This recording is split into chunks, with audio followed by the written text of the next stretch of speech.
27 countries जो Europe की हैं उन्होंने पाकिस्तान के जॉब एक्सपीरियंस को रिकग्नाइज कर दिया है। 27 डिफरेंट कंट्रीज ने इस चीज़ को एक्सेप्ट कर लिया है कि जो भी पाकिस्तानी वर्कर्स जिन जिन प्राइवेट कंपनीज में या जिन जिन जॉब सेक्टर्स में उन्होंने काम किया है, अगर उनके पास स्किल सर्टिफिकेट है जो इशू कर रही है ब्यूरो ऑफ इमिग्रेशन, जो ह्यूमन रिसोर्स मिनिस्ट्री के अंडर एक बॉडी है, अगर उस बॉडी ने, उस ऑर्गेनाइजेशन ने आपके एक्सपीरियंस को टेस्ट करने के बाद, चेक करने के बाद, वेरीफाई करने के बाद आपको अगर एक सर्टिफिकेट इशू किया है, जिस सर्टिफिकेट को कहते हैं पाकिस्तान स्किल सर्टिफिकेट, उस सर्टिफिकेट के बाद आपका जॉब एक्सपीरियंस को रिकग्नाइज किया जाएगा इंटरनेशनली उन 27 कंट्रीज में। और 27 डिफरेंट इन कंट्रीज के जो बेसिस हैं वो आपके उन जॉब एक्सपीरियंसेस को एक्सेप्ट करेंगी, मानेंगी। और एक बहुत बड़ी डेवलपमेंट उन लोगों के लिए है जो यूरोप जाना चाहते हैं जॉब करने के हवाले से, जो लोग यूरोप मूव होना चाहते हैं अपने कैरियर को बेहतर बनाने के लिए। क्यों? क्योंकि इससे पहले कोई भी ऐसा मैकेनिज्म नहीं था कि जिससे बाहर की कंपनीज आपके वर्क एक्सपीरियंस को, आपके जॉब एक्सपीरियंस को चेक कर सकें, वेरीफाई कर सकें, जिसकी वजह से बहुत से लोग फेक एक्सपीरियंसेस, फेक सर्टिफिकेट्स लगाते थे। बट अब गवर्नमेंट ऑफ पाकिस्तान की बहुत बड़ी अचीवमेंट है कि उन्होंने अपने सिस्टम को इतना बेहतर किया है जिससे 27 कंट्रीज यूरोप की अब हमारे उस स्किल सर्टिफिकेट को रिकग्नाइज कर रही हैं, उसको एक्सेप्ट कर रही हैं। किसी भी ट्रेड का, किसी भी जॉब सेक्टर का अगर बंदा उस स्किल सेट को क्लियर करता है तो उसको एक सर्टिफिकेट इशू होगा, जिस सर्टिफिकेट का नाम है skill certificate issued by the bureau of immigration. Bureau of immigration and overseas employment जो डिपार्टमेंट है, ये ट्रेन करता है पाकिस्तानी वर्कर्स को, टेस्ट करता है उनके स्किल्स को और इशू करता है ऑफिशियल स्किल सर्टिफिकेट। और ये सर्टिफिकेट की जो एक्सेप्टेबिलिटी है 27 डिफरेंट यूरोपियन कंट्रीज में हो चुकी है। अर्लियर क्या था कि एम्प्लॉयर को, इंटरनेशनल एम्प्लॉयर को डाउट होता था कि ये पाकिस्तानी एप्लीकेंट का क्या ये जॉब एक्सपीरियंस वाकई है, क्या इसके पास ये स्किल सेट वाकई एग्जिस्ट करती है।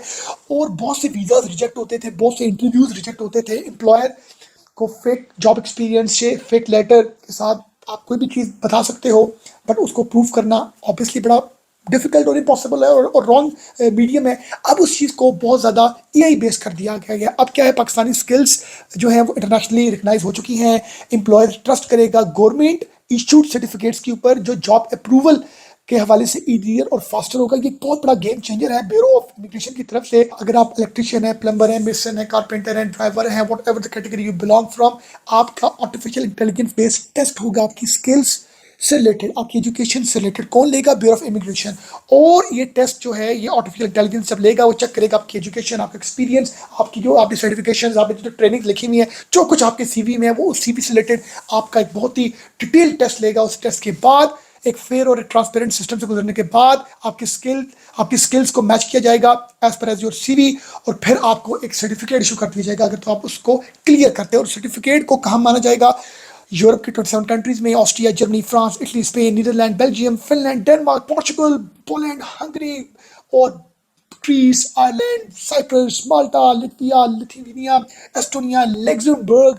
और ये बहुत बड़ी अचीवमेंट है मेरे दोस्तों कि आपकी स्किल को माना जाएगा, आपके एक्सपीरियंस को माना जाएगा, आपकी प्रीवियस वर्क हिस्ट्री को माना जाएगा। अगर ये सर्टिफिकेट आप हासिल करते हैं, आप जिस भी कैटेगरी से बिलोंग करते हैं, आप जाएं गूगल में लिखें, बहुत ही आसान है, bureau of immigration and overseas employment को आप इनकी साइट ओपन करें, वहां पर इसकी सारी डिटेल, सर्टिफिकेट को आपने कैसे अप्लाई करना है, कौन कौन से डॉक्यूमेंट्स आपने अपलोड करने हैं। और इसके बाद अगर वो आपको सर्टिफिकेट आपका उस टेस्ट कंडक्ट के बाद क्लियर होता है तो फिर आपको वीज़ा मिलने के चांसेस ब्राइट हैं, आपको जॉब मिलने के चांसेस ब्राइट हैं। और ये जो सर्टिफिकेट है, ये बात ध्यान रखिएगा, ये वीज़ा नहीं है। वीज़ा एक सेपरेट चीज़ है, ये एम्प्लॉयमेंट लेटर भी नहीं है। ये भी एजेंट्स के चक्कर में ना पड़िएगा। वीज़ा सेपरेट चीज़ है, एम्प्लॉयमेंट लेटर है एक सेपरेट चीज़ है, जॉब ऑफर लेटर एक सेपरेट चीज़ है। ये एक स्किल सर्टिफिकेट है कि जो जो आपकी सीवी में चीज़ें मेंशन है उनका टेस्ट जो है वो ए बेस लिया जाएगा, जिससे ये चीज़ को वेरीफाई कर दिया जाएगा कि ये जेन्युइनली इसका जॉब एक्सपीरियंस वाकई है, गुड है, बेटर है, पुअर है। और ये एक बहुत ही, मैं समझता हूँ, एक बहुत बड़ी अचीवमेंट है जिसमें हमारी गवर्नमेंट को, मैं समझता हूँ, ये क्रेडिट जाता है क्योंकि गवर्नमेंट टू गवर्नमेंट लेवल पर ये नेगोशिएशन होती हैं और जो अच्छी चीज़ होती है उसका हमें अप्रिशिएट करना चाहिए। इससे पाकिस्तानी जो वर्कफोर्स है उनकी इंटरनेशनल एग्जिस्टेंस बेहतर होगी। क्यों? क्योंकि आप बेहतर समझते हैं, बहुत से लोग फेक और रॉन्ग मीडियम्स के थ्रू अपनी डॉक्यूमेंटेशन करते हैं। तो अब इस स्किल सर्टिफिकेट के बाद जो है ना, right man for right job वाला जो एक सिलसिला वो शुरू हो जाएगा। अपना बहुत ख्याल रखिएगा। Thank you very much.